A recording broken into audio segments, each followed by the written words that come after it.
namin sa bahay. Dito po kami.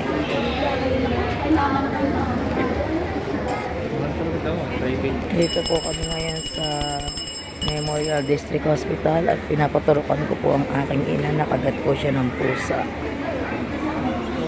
Yan po, ang daming pasyente.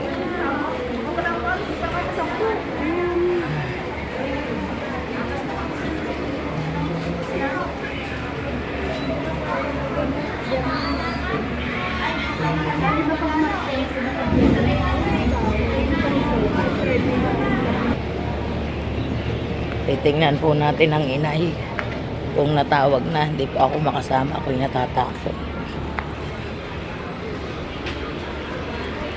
Si Berna po ang kasama.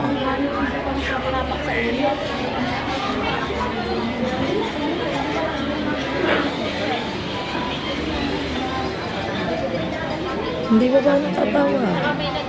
Hindi ba po sila natatawa? Uy, sisilong muna at napakainit.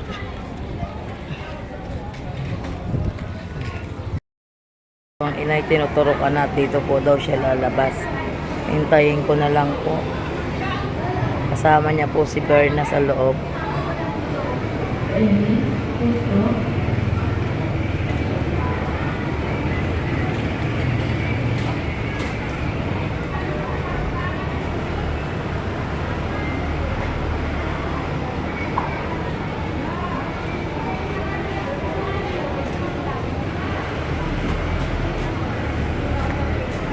Yan po, naturukan na.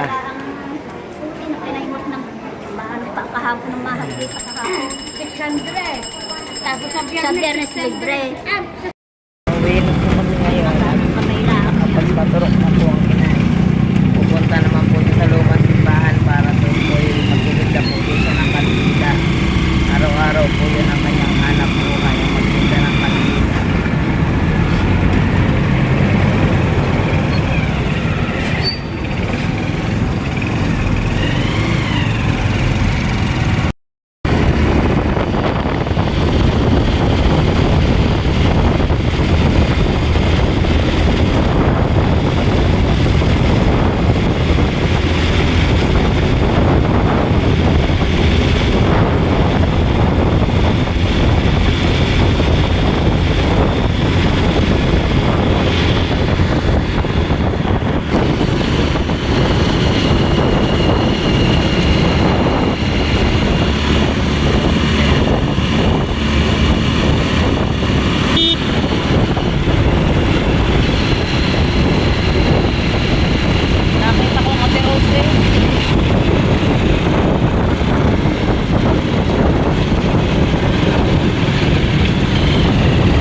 Palm Street, shortcut na po. Yan.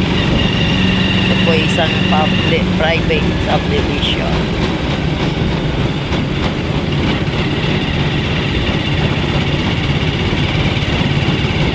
Ay, hindi ko natanong sila may kung papasok na sa trabaho na kalahating araw.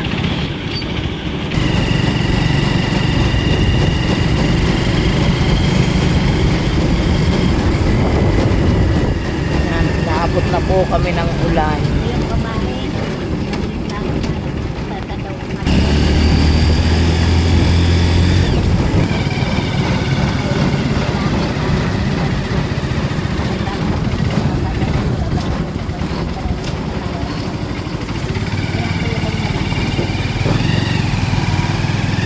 Dito na po kami. Ang taba. Aray ko.